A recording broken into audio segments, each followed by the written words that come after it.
রাজশাহীতে কমছে না শাকসবজির দাম, আকাশছোঁয়া দামে নাজেহাল নগরবাসী। এ বিষয়ে আরও জানাতে নগরীর সাহেববাজার কাঁচাবাজার থেকে যুক্ত হচ্ছেন আমাদের প্রতিনিধি বুলবুল হাবিব। বুলবুল, বন্যার কারণে কিন্তু গত কয়েকদিন ধরে বাজারে একটি বিরূপ প্রভাব বিরাজ করছে।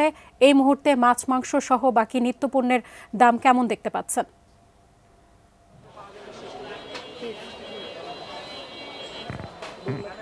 সাজে আসলে আপনি ঠিকই বলছেন যে বন্যার কারণে যে এখানে এদিকেও রাজশাহীতেও তার আসলে প্রভাব পড়েছে। যদিও রাজশাহীতে এখনও ঠিক সেভাবে বন্যা হয়নি, কিন্তু এখান থেকে যে শাকসবজি বা অন্যান্য পণ্য সামগ্রী যেগুলো উৎপাদিত হচ্ছে সেগুলো কিন্তু বন্যা দুর্গত এলাকার দিকে যাচ্ছে, ঢাকা আছেও বিভিন্ন জেলাতে যাচ্ছে। সে কারণে কিন্তু বাজারে কিন্তু তার দামের প্রভাব পড়েছে। আমরা দেখেছি যে আসলে বাজারে ঘুরে দেখেছি যে আসলে প্রত্যেকটা পণ্যের দামই মোটামুটি বলা যায় যে 50-60 টাকা কেজি দরে বিক্রি হচ্ছে। কাঁচা যেগুলো পণ্য রয়েছে, আপনার বেগুন যেখানে 60 টাকা কেজি দরে বিক্রি হচ্ছে, এবং হলো করল্লা সেগুলো কিন্তু 40 টাকা 50 টাকা কেজি দরে বিক্রি হচ্ছে। অর্থাৎ আলু দাম কিন্তু এখনও 55 টাকা কেজি দরে বিক্রি হচ্ছে। এর বাইরে অন্যান্য যে পণ্য রয়েছে, আপনার কাঁচামরিচের দামটা অন্যান্য জেলার তুলনায়, যেমন আমরা চট্টগ্রামে দেখেছি যে 900 টাকা কেজি পর্যন্ত উঠে গেছে, সেখানে কিন্তু রাজশাহীতে এখন এটা 200 টাকা কেজি দরে বিক্রি হচ্ছে।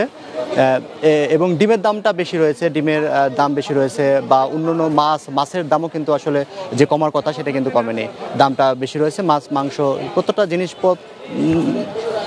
জিনিসেরই দাম আসলে বেশি রয়েছে। এবং এর কারণ হিসেবে আসলে এখানকার ক্রেতারা বলছেন, বা বিশেষ করে বিক্রেতারা বলছেন যে আসলে আমদানি কম হওয়ার কারণেই এই দামটা বেশি হচ্ছে। কারণ আমদানি যদি বেশি হতো তাহলে দামটা কম হতো। আমদানি এই কম হওয়ার কারণে দামটা বেশি হচ্ছে সেটা। এবং ক্রেতারাও কিন্তু আসলে বলছেন যে আসলে এই দামটা কমছে না, কমার লক্ষণ নেই। তারা আসলে এই দাম যে বৃদ্ধি কমছে না সেটা নিয়ে কিন্তু তাদের ভিতরে এক ধরনের অসন্তোষ রয়েছে।